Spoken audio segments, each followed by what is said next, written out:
शाम ढल चुकी थी। हवाओं में अजीब सी चुप्पी थी, जैसे आने वाले तूफान से पहले का सन्नाटा हो।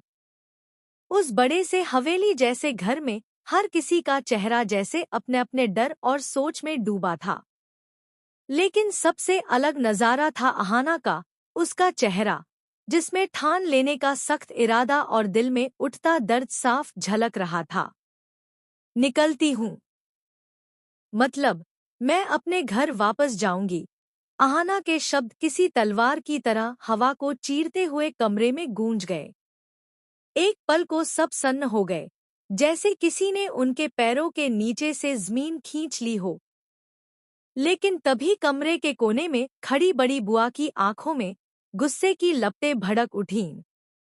वो आगे बढ़ी और गरजते हुए बोली, मैं अभी देखती हूँ तू कैसे मायके जाती है। पिछले कुछ दिनों में जो कुछ भी हुआ, उसने अहाना की जिंदगी को हिलाकर रख दिया था। ससुराल में उस पर एक ऐसा इल्जाम लगाया गया था, जो किसी भी औरत के लिए सबसे बड़ा कलंक था, अपनी सास की जान लेने की कोशिश। पूरे मोहल्ले, रिश्तेदारों और समाज में उसकी और उसकी मां की इज्जत को कीचड़ में घसीट दिया गया था। पुलिस का आना जाना, मीडिया की चिल्लाहट और अपनों की बेरुखी, सब मिलकर जैसे उसके आत्मसम्मान को चकनाचूर कर चुके थे। लेकिन सच आखिरकार सामने आ ही गया। अदालत में सबूतों और गवाहों के सामने अहाना बेगुनाह साबित हुई। पुलिस ने केस बंद किया और वहां से चली गई। मगर जो ज़ख्म इस इल्जाम ने उसकी रूह पर दिए थे, वो किसी फैसले से नहीं भर सकते थे। अहाना ने ठान लिया, अब वह इस घर में एक पल भी नहीं रहेगी। अपने स्वाभिमान और मां की इज्जत के लिए वह हमेशा के लिए इस ससुराल को छोड़कर जाएगी। उसने पूरे परिवार के सामने, खासकर अर्जुन के बड़े भाई और बड़ी बुआ की आंखों में आंखें डालकर कहा, आज मैं बेगुनाह साबित हो गई हूँ।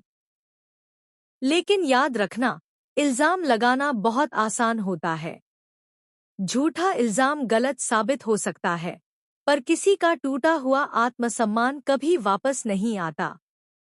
आप लोगों ने जो मेरी और मेरी माँ की इज्जत के साथ किया, वो मैं जिंदगी भर नहीं भूल सकती। उसकी आवाज में ऐसा दर्द और आंख थी कि सुनने वाले भी सहम गए। कमरे में खड़ी दुर्गा देवी, जो अहाना की सास थी, यह सब सुनते सुनते अंदर तक टूट गईं। उन्होंने अपनी बहू को कभी इस नजर से नहीं देखा था। वो जान चुकी थी कि अहाना सच में निर्दोष है और अब उसका दिल टूट चुका है। लेकिन तभी दुर्गा देवी के मन में एक ठान पैदा हुई।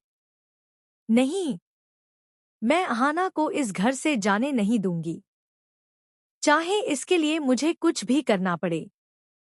पर सवाल यह था, क्या अहाना रुकने के लिए तैयार होगी? अगले ही पल जैसे एक और तूफान उठा। अहाना ने अपना सामान पैक करना शुरू कर दिया। वो अपने कमरे से निकलकर आंगन की ओर बढ़ी। हर कदम के साथ उसके पैरों के नीचे जैसे उसके सारे रिश्तों की डोर टूट रही थी। तभी पीछे से किसी ने उसका हाथ पकड़ लिया। दुर्गा देवी।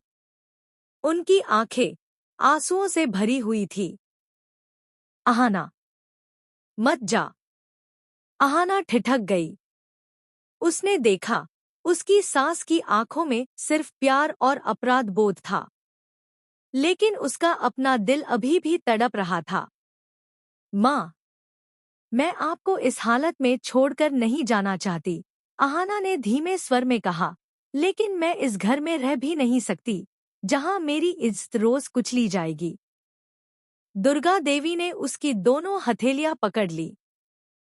अगर मैं कसम खाऊं कि मैं तेरी ढाल बनकर तेरे साथ खड़ी रहूंगी, अगर मैं वादा करूं कि इस घर में तुझ पर उंगली उठाने वाले की उंगली मैं तोड़ दूंगी, तो भी तू जाएगी? अहाना ने कुछ पा